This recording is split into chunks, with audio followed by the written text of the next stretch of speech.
Hello everyone, వినాయకుడికి ఎంతో ఇష్టమైన మోదక్స్ ఎలా చేసేయాలో ఈ చిన్న షార్ట్లో చూసేద్దాం రండి.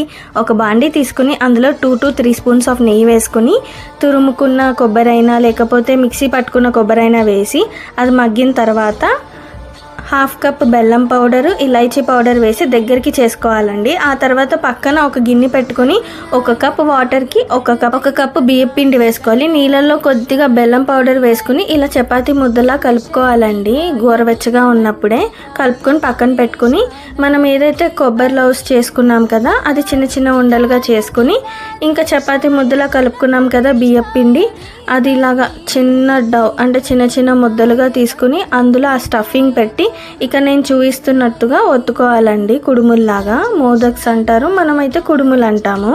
ఇదైతే చాలామంది షేపర్ యూస్ చేసి షేప్ వచ్చేలాగా చేసుకుంటారు. అలా కాకుండా నేను చేత్తో ఎలా చేయాలో చూపిస్తున్నాను. అండ్ దాని మీద ఘాట్లు ఉంటాయి కదా, నేనైతే అది ఈజీగా స్పూన్తో పెట్టి మీకు చూపిస్తున్నాను. ఎంత సింపుల్గా అవుతుందో చూసారా, చాలా నీట్గా చాలా బాగా వస్తాయి. మనకి షేపర్ కూడా అవసరం లేదు. అండ్ ఇడ్లీ పిండి లేకపోతే ఆయకుడుం పెట్టేది పాత్ర ఉంటుంది కదా, అందులో 10 minutes ఉక్కిస్తే సరిపోతుంది.